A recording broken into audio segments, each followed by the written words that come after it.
Ladies and gentlemen, welcome to the Musician's Mentor podcast. I'm your host, Travis Mark, and today I have the distinct pleasure of speaking with my buddy, Brendan Buckley. Brendan is a percussionist, drummer, producer based out of Los Angeles. He's currently on the road with Morrissey, but has also performed and played with numerous other acts over the years, including Shakira, Tegan and Sara, Damien Rice, JJ Lynn. His credits are unbelievable. I've had the pleasure of interviewing Brendan a few times over the years, and he's always just really kind and knowledgeable. He's just got a great energy. So you're bound to get a lot from this. I know I did.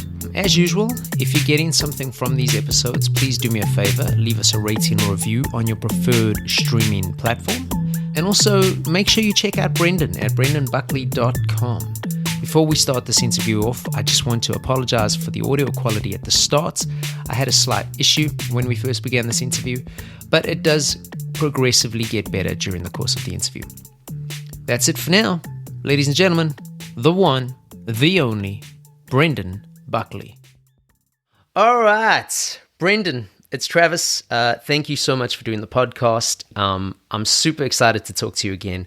I know that we've spoken a couple times over the years. You're always very gracious with your time. I thank you for that. This podcast is a little different to some of the previous ones we've done. And it's always a little strange to ask my guests to do this, but what I like to do, just so the listeners know where you're kind of coming from or possibly what sort of mental state you might be in during the course of this interview, is I ask you to introduce yourself, please. So tell the world who Brendan Buckley is. Okay, well, thanks for having me. And let's see. I am a drummer. I'm a professional musician. I grew up in New Jersey in the United States. I went to college at a music conservatory in Miami. I live in Los Angeles and work out of that city. I play the drums and I freelance, which means I provide drumming services where I either play on people's albums or I go on tour with them or I play concerts or do TV show performances, things like that. And I've been lucky enough over the years to have worked with many super talented, very popular artists. So people tend to know me from different places. So a lot of people know me because of the 20 plus years I've worked with Shakira, being her drummer, but I'm currently on tour with the singer Morrissey, and we're doing a South American tour right now. I'm speaking to you from Mexico City, and I've had a pleasure working with a ton of other amazing artists like Tegan and Sara, Damien Rice, Farrell, things like that. I've had bands with a lot of buddies. I was in a band called Pedestrian. I was in a band called Fulano. I produce music also, and I write music, and I can hack away at a lot of different instruments. I have a recording studio, so I get to record drums for people and then just do it virtually and email them the drum parts, and they can put them on their records, and that's been a fun project also. That's what I do. It's amazing. It's amazing. And interestingly enough, something I was going to ask you at a later point in the interview is, I know you grew up in New Jersey. From our previous conversations, I know you studied at, I think it was somewhere in Miami, University of Miami, perhaps. And you just said you're based in Los Angeles and you've got your studio and you're doing the production thing. I know you do the videos where you trade kind of drum licks with other drummers and stuff. Those are always super cool. So let me ask you an interesting question, which might seem like a bit of a sort of ignorant question given how technology has gone. But how important do you think being based in a musical city like a Los Angeles or a Nashville or an Austin, Miami, these kinds of places, how important do you think that is nowadays with how easy it is to kind of file share and just be so prominent on the internet? It's a good question. I still think it's extremely important, but not necessary. I think that if you have your musical contacts, your buddies with whom you work, and you trust each other, you like each other, you appreciate each other's musicality, you could probably move to Alaska or Sri Lanka or whatever, and you can still work with those people either by sending files back and forth or flying together when you do have shows or rehearsals. There's a lot of bands with whom I play that we don't. We all live in different countries, and we just meet each other at the rehearsals. That we pick a rehearsal spot. Like for instance, this week we're in Mexico City, and the band and crew is from all over the globe. So we all meet here, and then we play some concerts, and then we all go back home to where we live. But that being said, that's because I already have the musical connections, the network. If you live someplace where no one knows you yet, it's kind of a little more difficult to sustain a career. So I know a lot of people that used to live in LA who were very busy, very prominent musicians in LA, and decided at a certain age to say, you know what, I'm selling my house and moving to Nebraska or something. And they still work a lot because they put in the time making musical relationships with various people, and that sustains. Cool.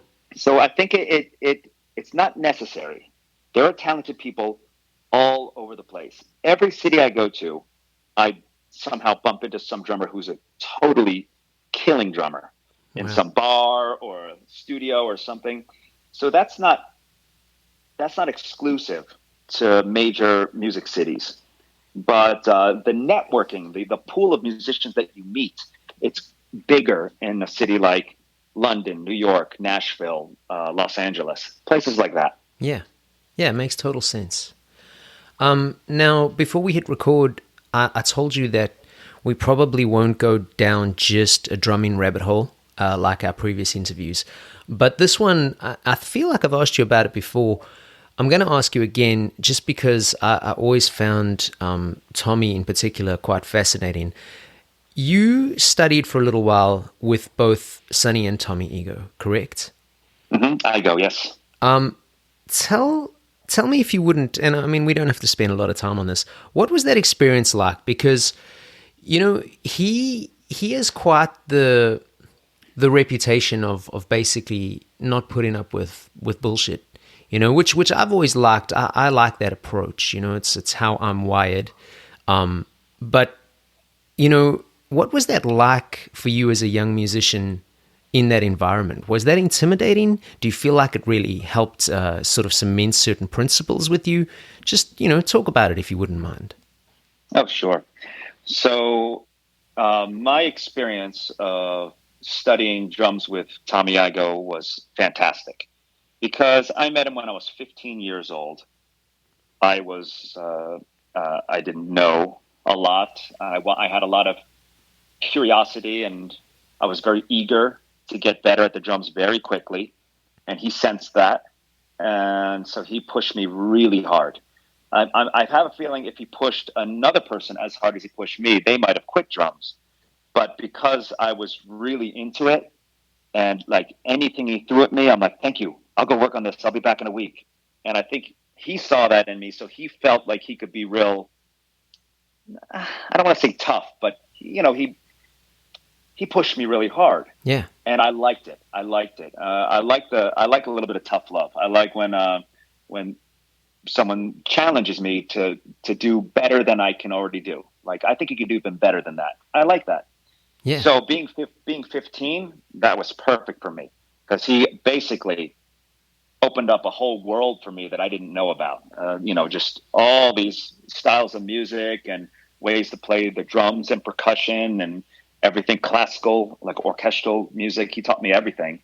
And what was also good was he took the role of being a mentor seriously also. For instance, he would say, you're only 16, but I have a gig on Friday in Manhattan. Do you want to come to it? And I'm like, yeah, okay. He goes, you're not allowed in, but I'll sneak you in the club. I'm like, okay, great. So I would take a train into New York City from New Jersey, and he'd sneak me in. I'd watch him play 2 sets of music, and I was really young, but then I got to see what it was like to gig and all that stuff. Not just watch MTV and see Van Halen and say that's cool, but I saw what it was like to teach, to record, to do local gigs, and it was just great. And then whenever he would go on tour for a jazz fest in Europe or Japan, he would say, "I don't want you to take the month off, so I want you to go over to my dad's house and study with him for the month." So that's why I would study with Sonny, his dad. Wow. It wasn't like a 50-50 thing. It was only when he went on tour, he said, you don't get a break when I'm out. You just get to study with my dad instead. So that was fantastic because we worked on a lot of reading. We worked on a lot of big band swing stuff. And he was also a fantastic teacher. And and then when I studied with Tommy from the ages of 15 to 18, and I definitely would not have had the bug or the ability to go to music school if I hadn't met him first. Wow, that's awesome, man. I mean, you've had some monster gigs. I mean, we briefly touched base on it when you were introducing yourself. I'll do a big post introduction before this interview goes out to. I mean, you named some of the big ones already: Morrissey, Shakira, Farrell. I mean, just lists and lists and lists. Miley Cyrus, Damien Rice. I mean, it's crazy. So I want to kind of dissect this a little bit for our listeners. And I basically want to ask you two things. Maybe you can shed some light here. The first thing is, what is the best approach on trying to get into that higher caliber of work if you are, say, it doesn't matter if you're a drummer or not. Musicians work in a club circuit somewhere, and they decide they want to start trying to get that kind of work. What would your approach be with the knowledge you have now? What would you tell them? It's another great question. Let me think. Because I believe let me take a step back. I never thought exactly that this is what I would be doing. It's not like this was the exact career model that I was chasing. I just loved the drums, and I just wanted to keep playing the drums whenever possible. And I didn't care in what form I was playing the drums, what style of music, what level, what city. It didn't really matter to me as much as long as I could keep the access to playing the drums. That was my goal. So I did it when I was in high school in New Jersey. I did it in college when I was in Miami. And I was very open to opportunities. I would play with every musician I met. I'm like, let's jam, let's record, let's do a gig together, let's write something together, let's book a show together. I was just very into making music with other people. And I could say that a combination of that attitude and just practicing all the time, trying to shore up all my weaknesses. If I thought my time was off, or I thought I couldn't play this tempo correctly, or this style of music, or something, I would work on it, because I wanted to have sort of very solid style and solid game that would apply to many different musical situations. So then when the opportunities came, someone wants to do a Venezuelan jazz trio gig, I'm like, let's do it. I can do that. Someone wants to do a reggae gig, I'm like, cool, let's do that too. And classical, can you play timpani Friday night in this orchestra? I'm like, yeah, totally. So I just practiced and looked for as many opportunities as I could. And those were the building blocks for my progress through the music industry. I don't know if I could recommend that exactly to another person. That's what I did. Yeah. And it worked for me. And that's what I like to recommend for other people, is just practice, and then look for as many opportunities to meet, befriend, jam, perform, record, gig, whatever, with as many people as possible. And then you just let it do the work. The more you work and the more you practice, the better you get, the more people you know. And then opportunities open up that are larger. Hey, this artist is looking for someone to do a 2-week tour with him. Or this drummer has a conflict. Could you cover for him? Or this guy doesn't have a passport to get out of the country. Do you have a passport? Could you go do that gig? Or this drummer is having tendonitis in his elbow. Can you cover for him? And those little opportunities, if you're ready for them, they impress people enough where they think of you for the next job and for the next job and for the next job. So that's kind of all I did. I never really aimed for a specific gig or a specific style of drumming. I just wanted to be involved. That's cool. And it sounds very much like the whole. I remember reading an interview with Eric Singer many, many, many years back, and he had said something like, when that phone does ring, you want to make sure you're prepared, because nothing would be worse than not being prepared and you finally get the opportunity and you just can't make it work. And it sounds like you were just so determined to be prepared. It's super admirable, man. Yeah. I mean, it's like you have to be. Yes. I think in your teens and your 20s, that is the goal.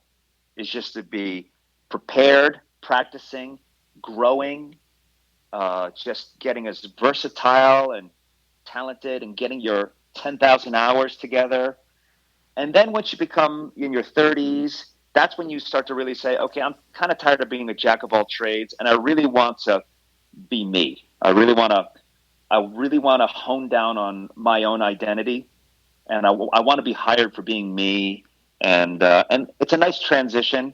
But yeah, I think you have to put the time in first, just absorbing and practicing, Yeah. And then you can start to transform that and mold that into what you consider your musical identity. Yeah, that's great. It's really nice, really insightful stuff. I mean, networking obviously plays a part as well. And some people, I've noticed the change over the years with how into our phones we are now as a society. And I'm stereotyping. I find that some people don't necessarily socialize in ways that people were socializing 5 years ago, 10 years ago, 15 years ago. So, networking is an interesting one, because to some people that might just be like Facebook friending somebody. But I'm talking more from an in-person, real-life networking point of view. You obviously come from a time where that was a thing, and, you saying yes to all of these gigs, that's obviously a thing too. But what advice, if any, would you offer to listeners on how to potentially network nowadays? Well, yeah. So I would say I am from a different generation. So I think that networking was meeting people and becoming friends with them. Meeting people, sharing common interests, saying, oh, you like this? I like that too. Or let's go do this together. Or let's get to know each other better. Where are you from? Oh, I'm from there too. Things like that. That's networking. And then you start to really like other people's company. Like, man, I really like that bassist. I would love to do a gig with him someday. Or I'd love to do a tour with him. I'm going to remember him. If there's ever an opening, he's going to be my first choice because I really enjoyed his company. That was networking for me a long time ago, was meeting people, befriending them, and then hoping that at some point there would be a musical opportunity for the both of you to hang out, to do a record together, or to share a tour bus together. And so many of my best friends, that's exactly what we did. It came through one meeting or one gig, and we really hit it off. And now we're, super tight. I do have a bunch of friends that I only know through Instagram or Facebook or something like that. And they're very nice. Sometimes we send jokes back and forth, but I really don't know them, I have to admit, because I've never really spent time with them. Yeah. So I don't know if I'm not sure if I'd actually recommend them for a gig, because I don't know what they're like as a person. I just know that they're very friendly and they're funny or something. And that's about it. That's about as far as you can go through social media usually. But really knowing how someone is 24 hours a day, on when they're up, when they're down, how they handle problems, how they handle hurdles, difficulties. That's something when you're trying to assemble a band for a tour or a recording. Those are things you need to consider, and how well they play. You can't really tell how well someone plays through your phone. You can guess. You're like, wow, the guy sounds like he knows what he's doing, but you're not sure. And I've had many instances where some manager or producer or artist decides they're going to hire someone just by a flashy video. And by day 2 of rehearsals, they're like, this is not working out. Wow. They were very impressed by the flashiness of the video, but once you get in a room together, it's just not clicking the same way.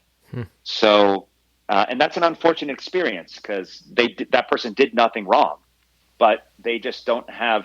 They sound really good by themselves in a practice room, but they don't have the hours, the 10,000 hours of experience rehearsing with other people and grooving and all that stuff. Yeah. So that maybe that will change over time, but those are the experiences I've had. And I don't want to sound like a grandpa, get off my lawn kind of thing. So No, not at all. I'm fully willing to embrace technology and new trends and everything.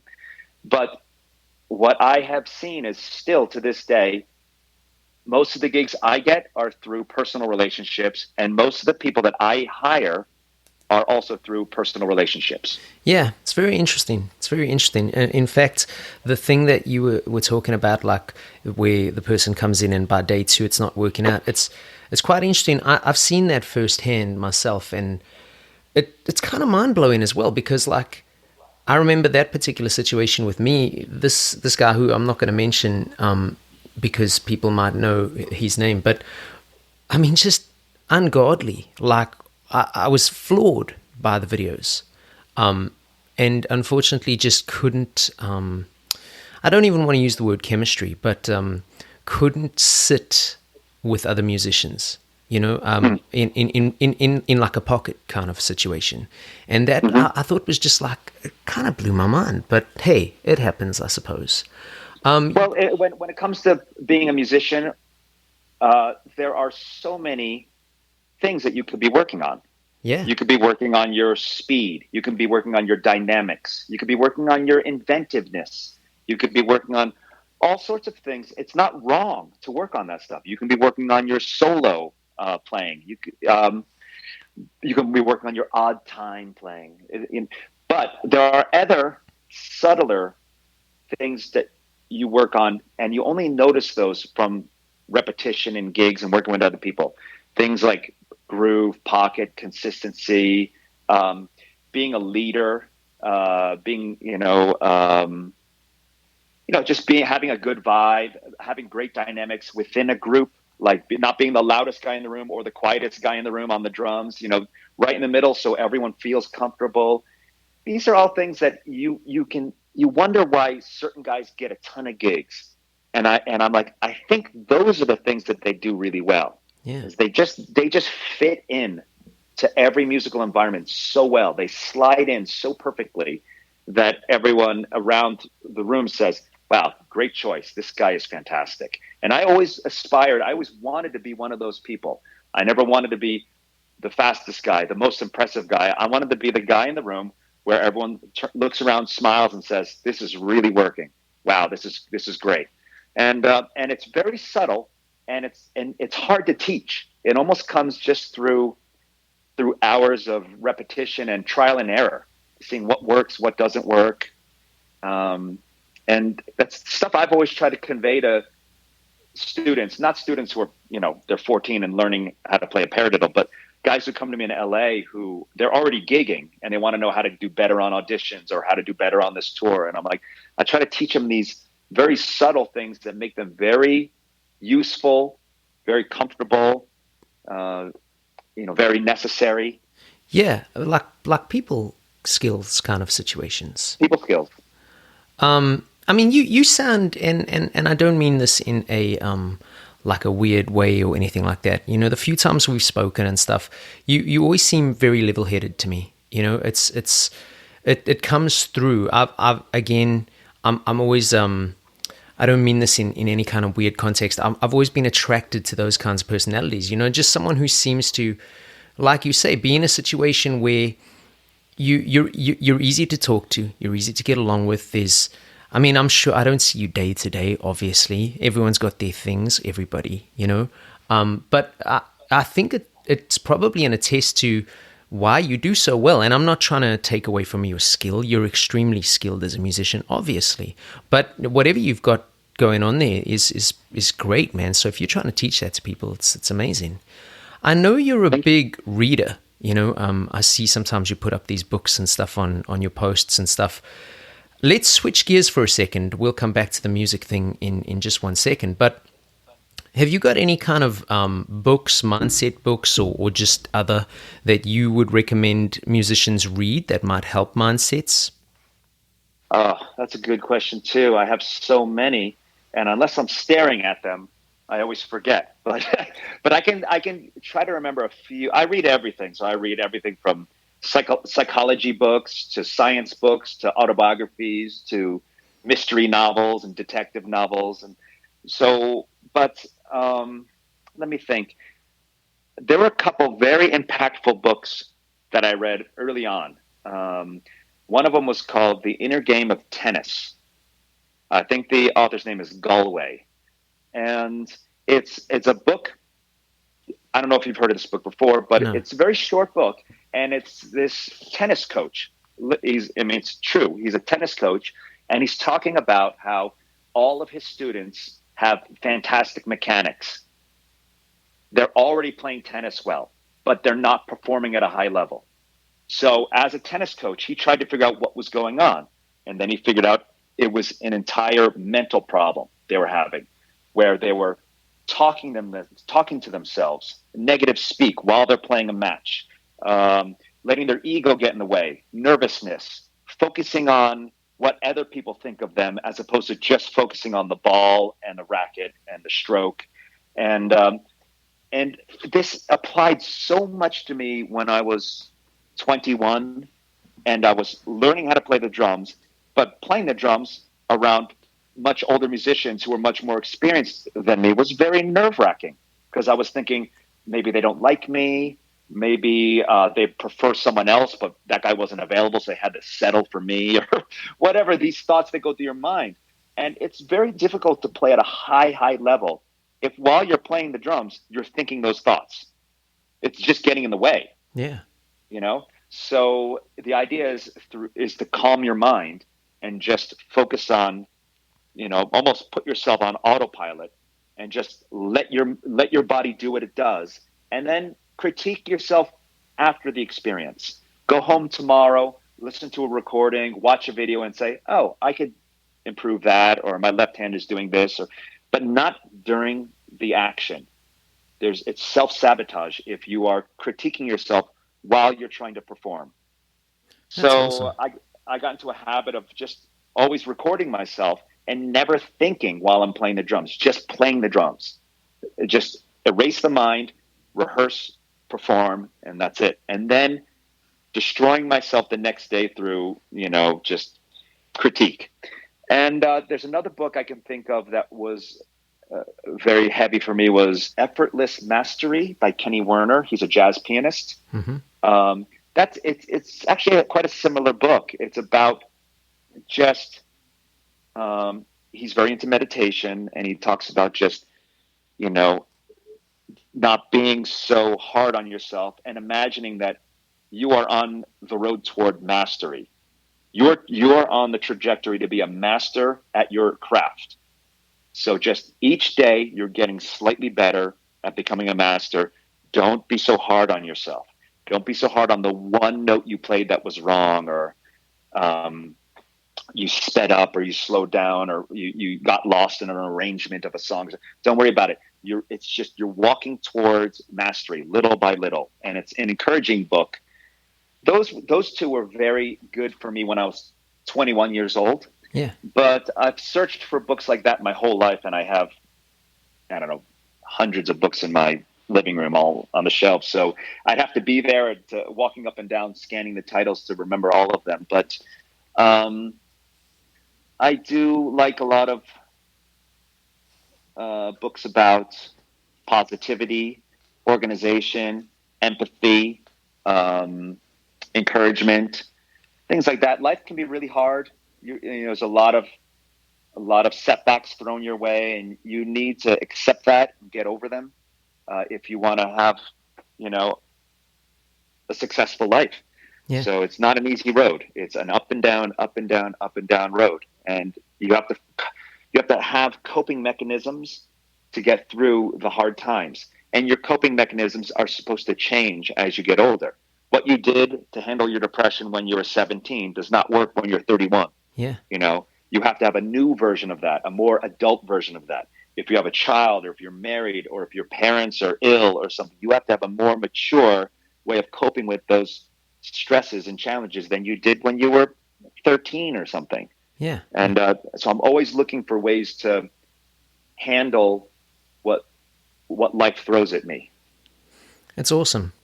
Is that one of the reasons? I mean, I know you're quite the advocate for martial arts. You always seem to train wherever you are, which again is quite a disciplined thing. I mean, martial arts itself is quite a self-disciplined kind of thing. But the fact that you're on the road and managing to find dojos and stuff to train at, that's quite cool.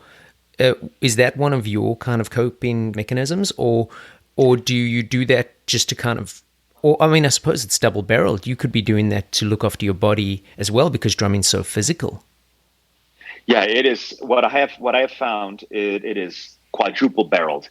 So yeah, I took a class this morning, 2-hour class this morning, and it was fantastic. And so what I have found, I initially started martial arts just because I thought, hey, I don't know how to defend myself. Maybe I should learn this. Just a little bit. I started taking classes and I fell in love with it.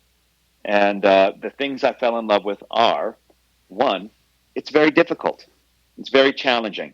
And it's very humbling to be 35 years old and you don't know anything and you're getting your butt kicked. And then to come back every day and learn a little more. That's incredible. And it's actually good to accept that you suck at things and to want to get better at them. You know, you get to a certain age where you're like, I just want to do things that I'm good at. That's not good. You should find things that are difficult and challenging. It makes you grow. So I found that I liked that. I liked how challenging it was, but it's also good physically. You know, it helps keep me straight. On the road, and I don't go out late at night. I don't drink. I don't. Because I book these classes at 6 or 7 in the morning. I have to be there. They're really hard. Yeah. So I'm like, I think, well, I can go out and party tonight, or I can get a good night's sleep and eat a healthy breakfast and go to class. So it almost saves me from the temptations of the music world. Yeah. And it really inspires me to be around these other people that are all from all walks of life in class, and they're all dedicating themselves to improving their art. It's a mind game, learning all the techniques and the counters, and it's physical chess, so that's also fun. There's so many things about it that I didn't know when I was starting how much it was going to give me. And it gives me so much now that it's the hardest thing I do in the day. So it makes a thing like sound check or going through passport control or playing a concert. Those seem like child's play. Yeah. compared to trying to escape chokes and things for 2 hours. First thing in the morning, getting choked out. How have you found, or have you found that the self-discipline side of the martial arts, has that affected how you approach any of your musical practice? It's almost the opposite. I already had that discipline with my music, and I that's maybe what made me gravitate toward martial arts so much, because I saw so many parallels. Yeah. There's so many parallels between what we do in a jiu-jitsu class and what we do either at a sound check or a dress rehearsal. It's the same stuff. You know, you're training, you're practicing, you're thinking, then you're letting go also, and just accepting that this is as much as you know today, and then fixing your problems, coming back tomorrow a little better than you were yesterday. It's almost identical, minus all the bruises and everything. But everything else it's almost identical. So I think it was almost the opposite. I already had that from high school and college, the discipline it took to practice and incrementally improve with music. And then when I started doing martial arts, I said, oh, it's kind of similar. You have to, it's not easy. You have to practice all the time, and you get better almost at a glacier pace. It's not overnight. It's like, wow, sometimes I feel like I'm not getting any better at all, but you are. It's just imperceptible sometimes because it's slow. Yeah, slow burner.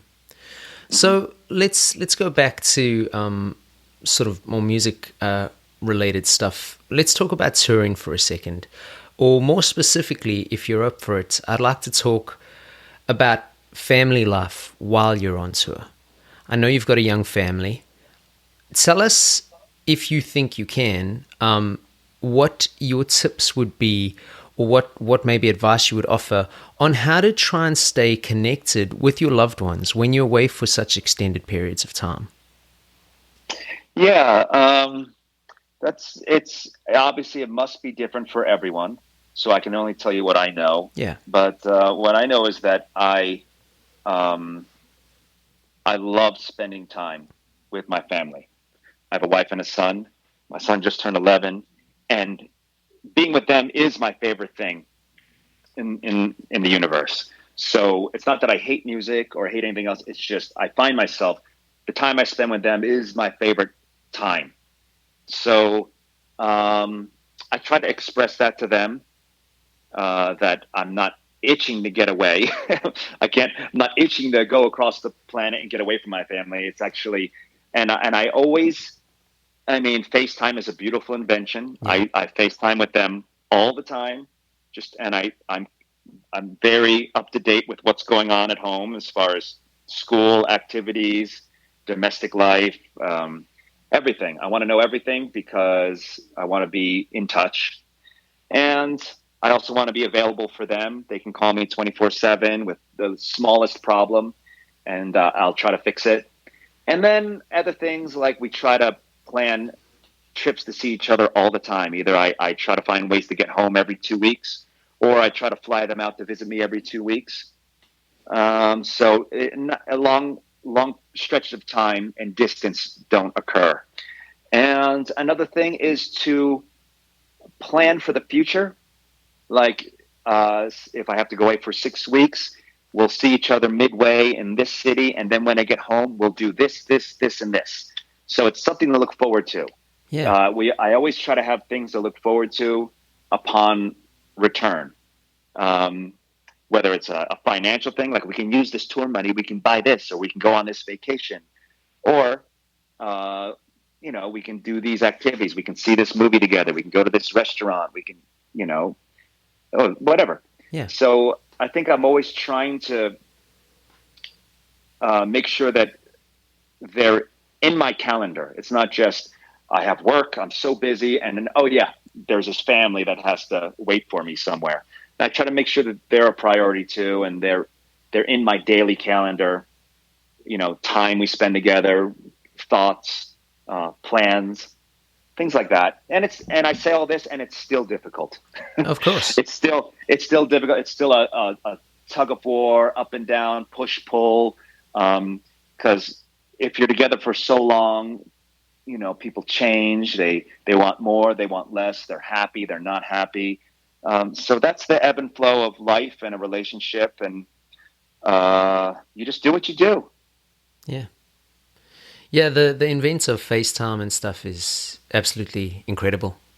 Just, I really feel for the musicians who, well, not just musicians, anybody who worked in that kind of situation before things like Skype, Zoom, Facebook Messenger, just mobile phones in general. It must have been so tough.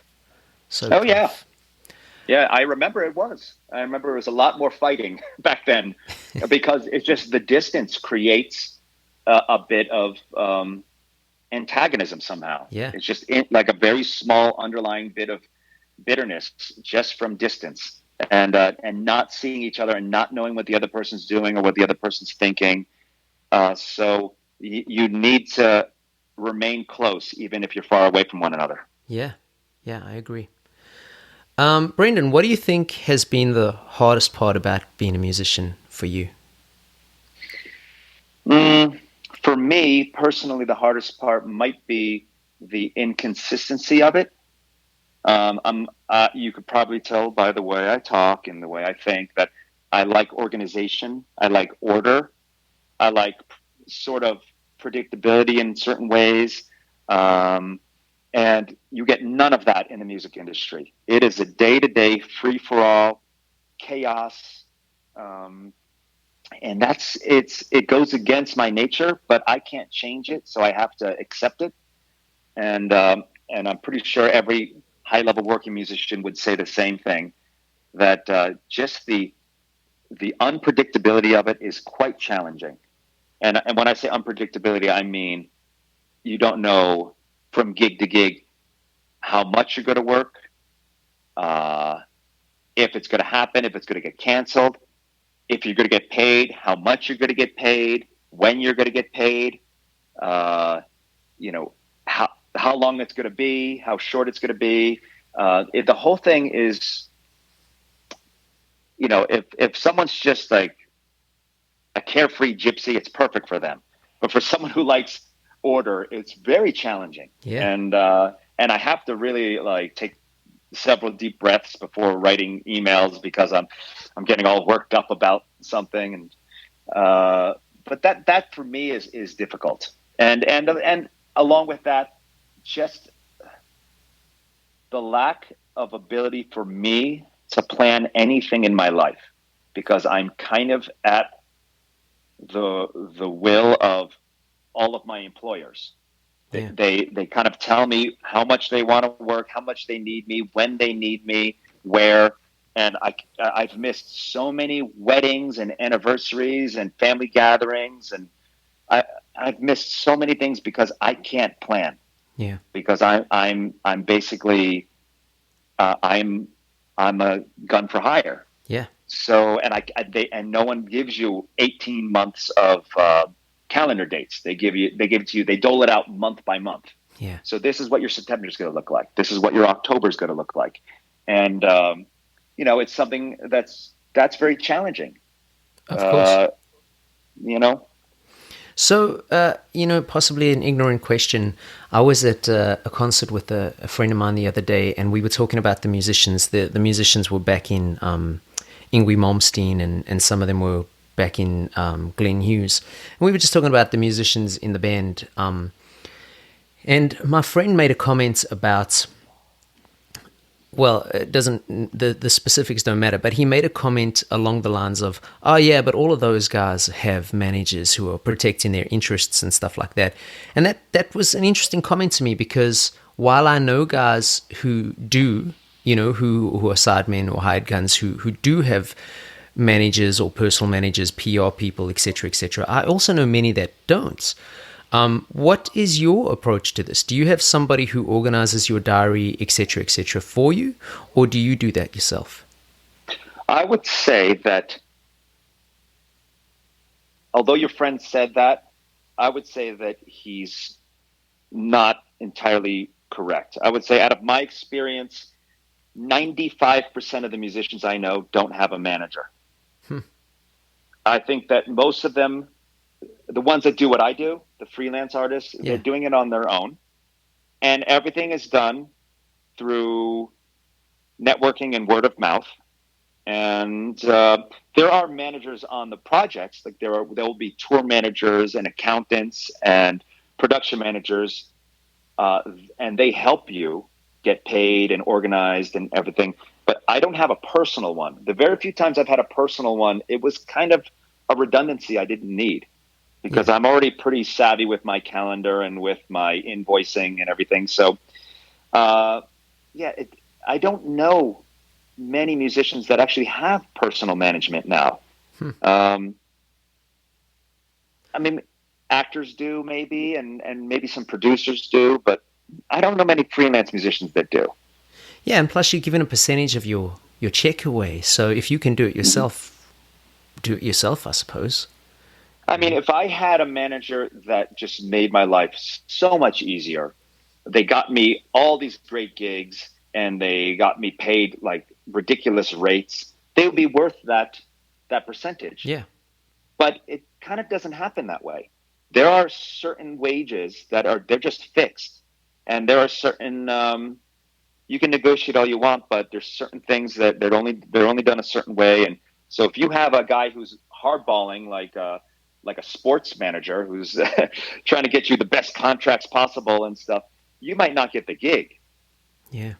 I mean, I have an attorney, I have an accountant, I have an investor, I have those things, but that's just for my own life. They don't get me work.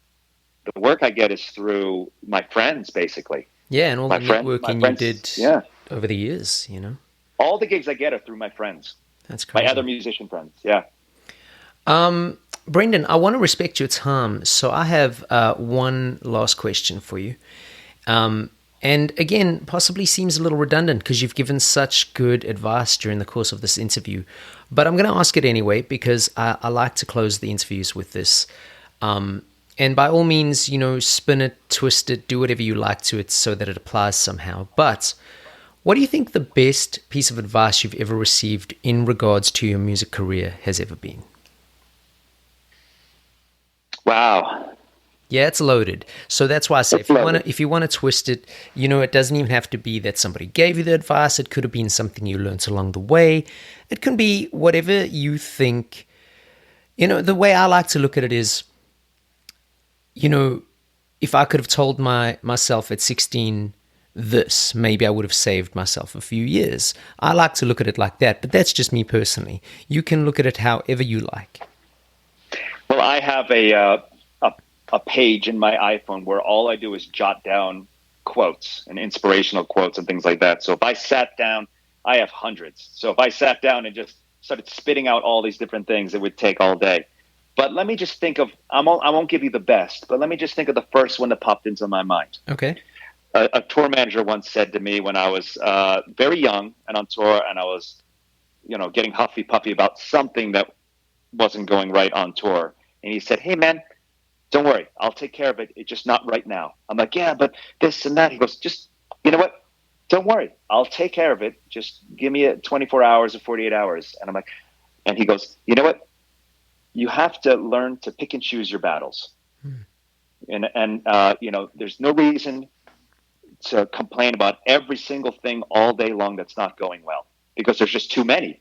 In the music industry, there's just too many. It's every day, all throughout the day, things aren't going as planned, and you're just adjusting. You're just adjusting. There are certain times where you can't be a pushover, and you have to say, "Listen, we need to address this. This can no longer happen, or we need to have a better system for this problem." Those are your battles. Yeah. But the other ones, you just learn to say, "Hey man, it's cool. I trust you. We'll fix it tomorrow. We'll fix it sometime down the road." And that attitude really helped me chill out a lot. Just, you know what? You got to learn to pick and choose your battles, man. That's a cliche. I know it is, but it really hit me hard that, you know, maybe I'm making a big deal out of small things. Maybe I need to reserve those for the actual real make or break things, and not all these little things. So that one helped me a lot.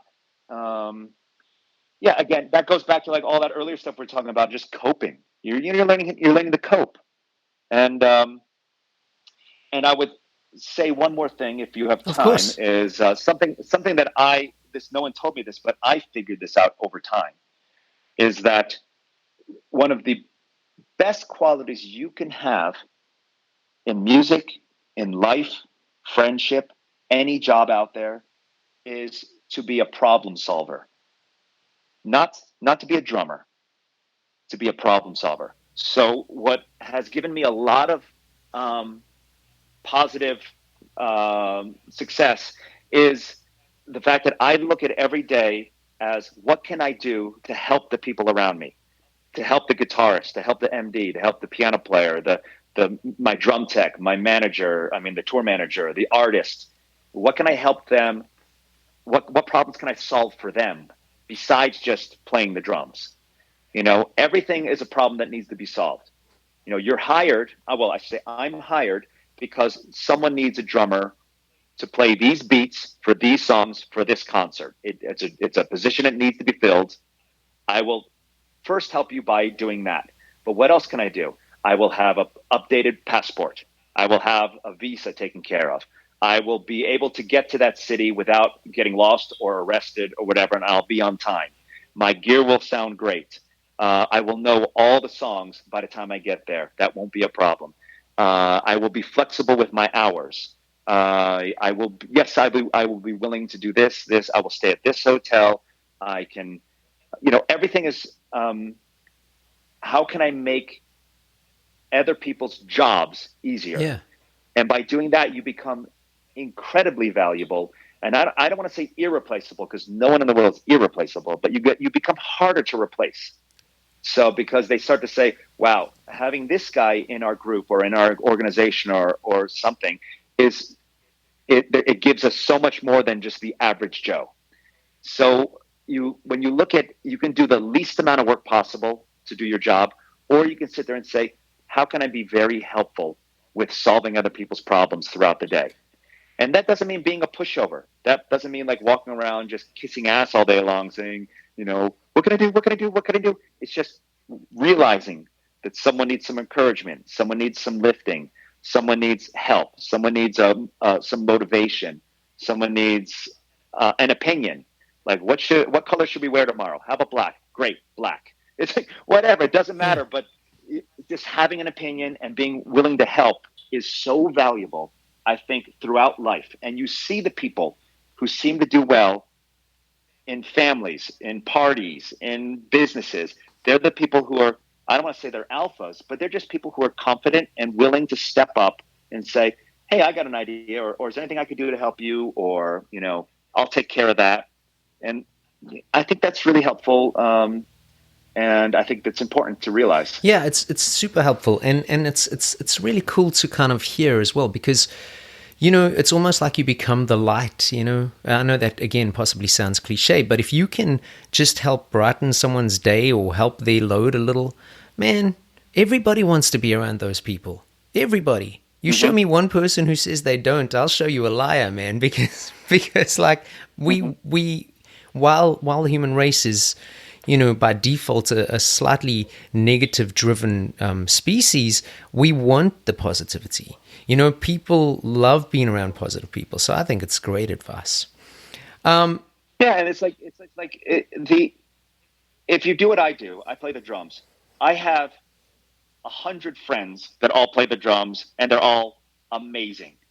Like my buddies, my best friends are all drummers. They're all amazing. We all do a good job. So it's to say that you're irreplaceable is not true. Yeah. I could get food poisoning tomorrow, and they'll fly another guy in, and he'll slay the gig. So, you can't be completely irreplaceable. What you can do is you can be valuable. Yeah. You could be someone that I really prefer having this guy here for X, Y, and Z. Yeah. And those are the things you need to focus on. And again, that goes back to those earlier intangibles that we were talking about that I've learned only over time. Is that there are so many people that can play drums well, that can play in time, that everything. So you have to think, what makes you more valuable, and start honing in on those qualities also. Brendan, that is so cool, man. I can't thank you enough. I'll put all your links and show notes and every bit of information I can find in our show notes so people can find you. This was super insightful, man, and it's always great to talk to you. So I just can't thank you enough, dude.